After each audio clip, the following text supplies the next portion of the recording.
Ya klaim ideologis bahwa kami Pancasila. Siapa yang mengklaim itu, Bu Rocky? Ya istana yang mengklaim Pancasila kan.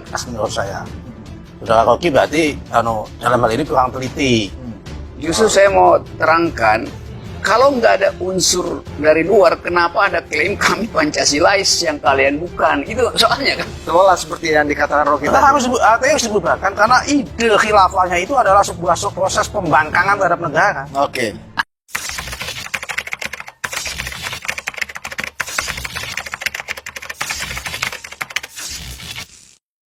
Nah, baik di survei di kalangan PNS, survei di Oke. kalangan pegawai BUMN, survei di kalangan mahasiswa. Artinya negara gagal mengakrabkan kehidupan Bukan masalah berwarga mengakrabkan. negara. Ya kenapa dia timbul itu? Jadi ini akibat akumulasi masalah panjang yang belum pernah dituntaskan, yang pada masa kemudian meledak. Dan itu sebagai puncaknya adalah pasca dibubarkannya HTI lewat Perpu itu. Nah ini akar persoalan pertama muncul dari level itu. Nah, menurut saya justru yang disampaikan Pak Jokowi akibat membuat Perpu itu adalah terobosan, keberanian.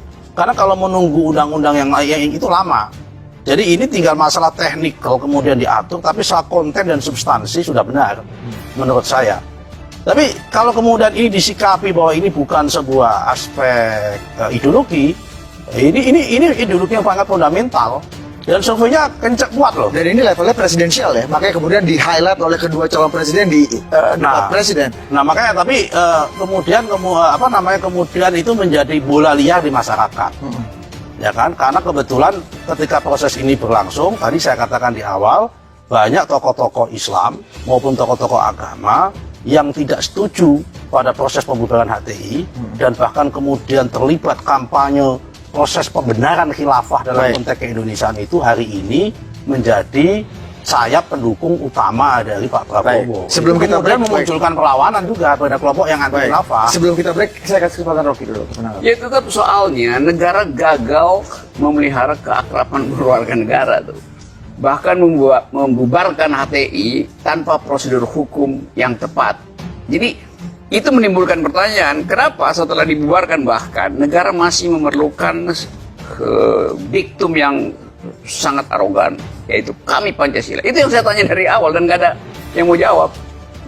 Siapapun nggak mau jawab itu. Jadi kita mau uji apakah soal-soal yang kemudian jadi rentetan tadi disebut oleh Nanti akan saya jawab. tetesan. Iya udah nggak usah dijawab, saya udah tahu tadi you akan putar-putar aja tuh bahwa itu akibat dari ada proses, ada indikasi segala macam. Iya, tetapi seluruh indikasi itu menerangkan negara gagal mengaktifkan citizenship. Itu soalnya. Dan ukurannya jelas, internasional kasih kita rating buruk setelah Perpu itu keluar. Jadi dunia internasional menganggap Indonesia itu menjebakkan diri ulang ke dalam proto atau neo-totalitarianisme itu. Dan itu kan skor internasional membuat indeks demokrasi kita buruk. Oke, sampai sejauh itu Rocky ya dampak akumulasi masalah yang tadi Jadi Anda katakan. kita udah capek-capek supaya indeks demokrasi ini naik dari 98, Pak Jokowi turunkan lagi itu dengan kekonyolan Perpu HTI itu soal. Justru yang memicu konflik ideologi ini kekuasaan menurut Anda tadi, Bu Rocky? Atau Iya, seperti apa? kalau kita periksa asal usulnya begitu.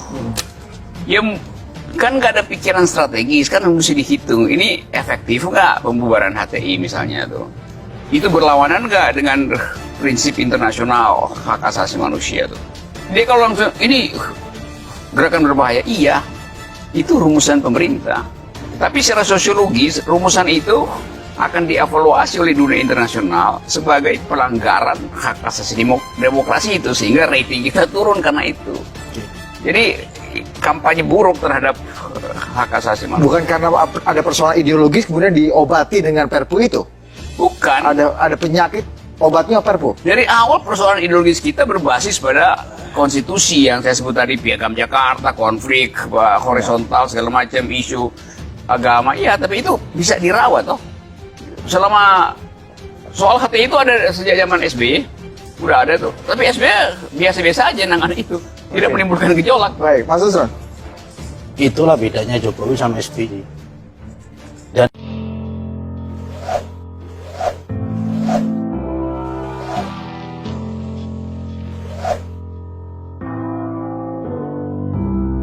Menimbulkan gejolak itu.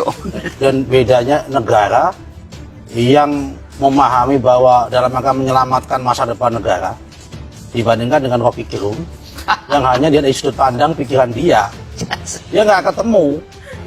Jadi bahaya udah di depan mata.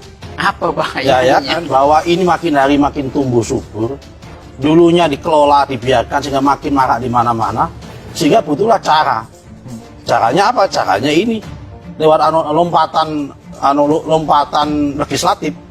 Namanya Perpu yang kemudian disahkan menjadi undang-undang, yang kemudian disahkan dalam isu di pengadilan, dan nyatanya itu sah dan menang sampai MK di pengadilan. Nah, sekarang persoalannya adalah kemudian kalau dikatakan bahwa ini adalah Jadi saya tanya satu soal, apa gunanya berhasil di tingkat legislasi hukum positif formal, tapi rating demokrasi kita turun? Apa gunanya kita disebut? lebih rating demokrasi kita akan turun dalam konteks jangka panjang. Oke. Kalau model-model kayak HTI ini akan dikelola dan tumbuh subur di Indonesia. Karena itu akan mengganggu proses dinamika dalam kita kehidupan berbangsa. Artinya negara ke jangka panjang akan terus mempersekusi mereka yang berbeda. Artinya rating kita makin turun terus dong. Ketika sudah dibubarkan, tinggal bagaimana membangun rekonsiliasi. Ya, faktanya Bagaimana sampai kemudian sekarang pembinaan kepada teman-teman itu. setelah dibubarkan, yang timbul justru perselian ideologi yang makin tajam yang tadi diuraikan oleh masing-masing Nah, capres. ini kan masalah waktu kan. Karena itu masalah Ya strategi kan dari masalah awal. waktu kan dari ini sebetulnya. Kalau soal masalah waktu, Ketika kebijakan itu diambil, ada gesekan seperti itu dalam konteks jangka pendek, pasti itu hal yang wajar. selalu tidak. Tetapi dalam konteks jangka panjang pasti akan menimbulkan basis kesadaran masyarakat. Oh, ternyata kita sudah mengambil pada jalan yang benar, karena kalau ini tidak diambil akan Oh, berbahaya jadi konteks dalam masa jangka depan. panjang itu. Ya, kira-kira Betul, begitu. dalam jangka panjang. Iya dong. Dalam jangka panjang, fasisme itu dilarang dari tahun 45, sekarang timbul lagi di Eropa itu. Dalam jangka panjang Itu tuh. nggak bisa.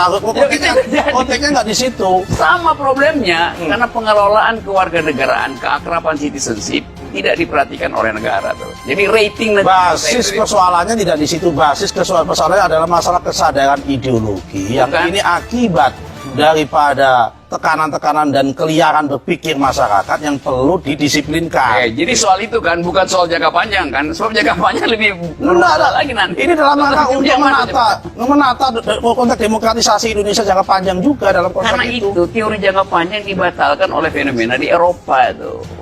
Kebangkitan ulang ideologi kanan juga terjadi dalam keadaan ekonomi memburuk. Jangan samakan apa yang terjadi di Eropa dengan yang ada di Indonesia. Karena apa? Karena kita justru dalam konteks ini dalam rangka untuk menjaga harmoni, menjaga konteks ideologi negara Pancasila dalam implementasi di masyarakat. Maka langkah ini harus diambil terlebih dahulu. Bukan ini kan ini konteksnya adalah dalam rangka negara sebagai pemicu atau sebagai program solusi.